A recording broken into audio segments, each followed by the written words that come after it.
Oh, yo guys, welcome back to the channel. In today's video guys, we are going to continue our previous video. The area na gusto ko sana ipakita sa inyo, yung parang bridge or something. So papunta na tayo doon.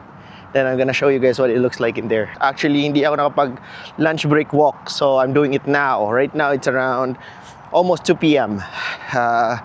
Tapos akong maaga, it's because I started early. I started around 5:15 yung shift ko today. And then my wife started at 7. So instead of going home, ilalakad ko na lang kasi hindi ako nakawalk kanina. And then I'll just wait for her shift to be over and then sabay na lang kami uuwi. So the reason why I want to make this video is I want to give you guys some reasons why you have to leave Philippines for the meantime and try living in the other countries. Because for me, when I moved here in Canada, I had no regrets in doing that, and I was glad and grateful as well for my parents that they were able to support me so that you can see your value, not just as a Filipino but at the same time as an employee. But the thing is, sa Pilipinas kasi, maraming competition guys. There's so much competition and the value for us as workers is too low. Kung paano tayo nasusweldohan dyan sa Philippines. We have a lot of population sa Philippines and also our government is not that good, because I really see the difference what a good governance can do, or the effect of it, of having a good government. When I was in Philippines, I was working as a registered nurse, right? And I was not proud of what I did actually, because I consider myself as an incompetent nurse during that time. I was kind of like an immature. So I was working as a nurse there. The wage per shift is only around 250 pesos. Naabutan ko pa yan when I was working in our city, because maliit lang yung syudad namin. We have a smaller city compared sa other cities, right? But the thing is, imagine 250 pesos, so it's equivalent to probably, I don't know, like $6 to $7 Canadian, right? Imagine, per shift. It's not per hour, per shift. And then when I came here in Canada, I work in McDonald's, I work as a cleaner, I almost tried everything.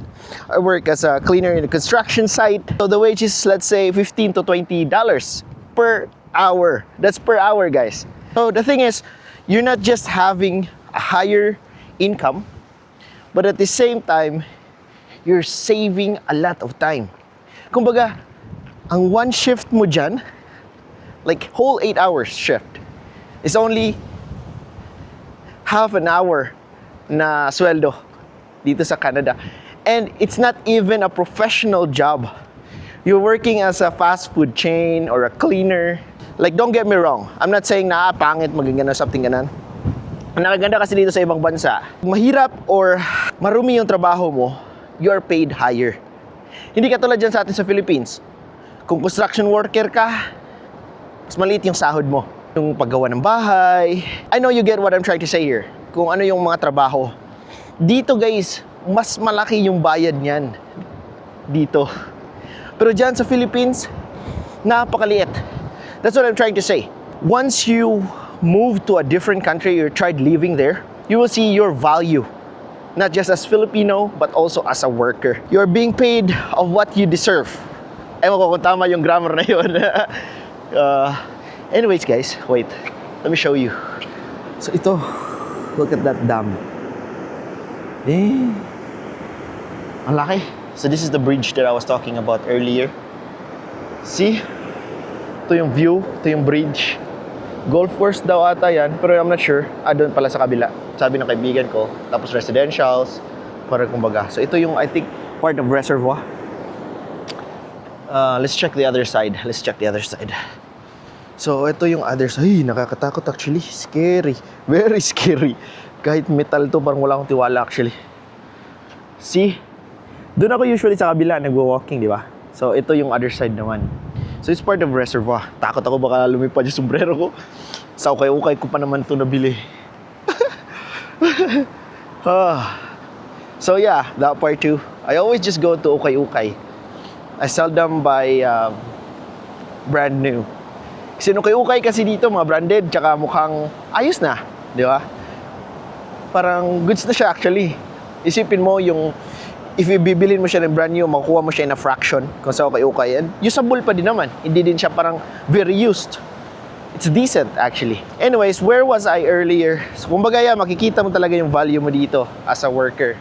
No? Kumbaga you have the pride when you're working here. Kumbaga hindi mo mamaliitin yung sarili mo. And I like how the Filipinos mindset or changing pagdating na nila dito. Kasi before I met someone when I was in Edmonton. He's a cleaner sa mall. Sabi ko, kumusta? Di ba? Usually ganyan eh. Kumusta? Balita? Parang ganun.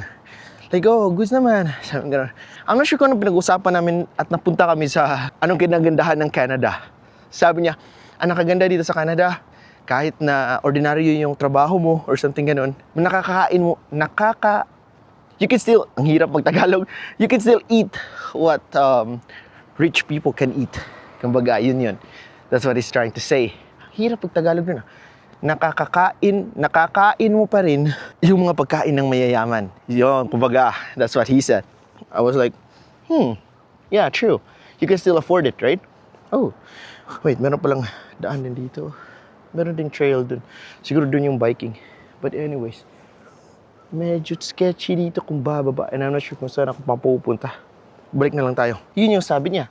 Then I was like, yeah, you're right. Tapos, na-realize ko na nagbabago talaga yung mindset natin. Kasi sa Philippines, nasasanay tayo eh. Na, kumbaga, sa tingin natin, yan lang yung value natin. Dyan lang, hanggang dyan lang.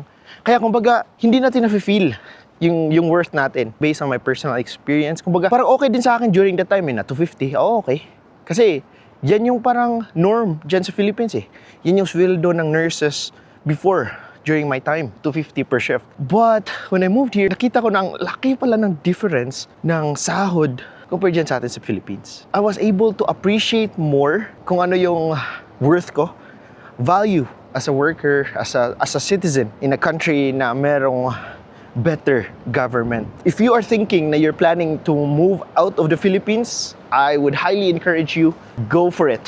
Go for it, guys. Because we only live once. We only live once. And you're going to spend it lang sa, like, nakontento na ako, okay na ako dito sa Philippines, parang ganun. I'm talking about mostly in general sa atin sa Filipino. Kasi of course, meron naman tayong mga kababayan na settled na sa Philippines.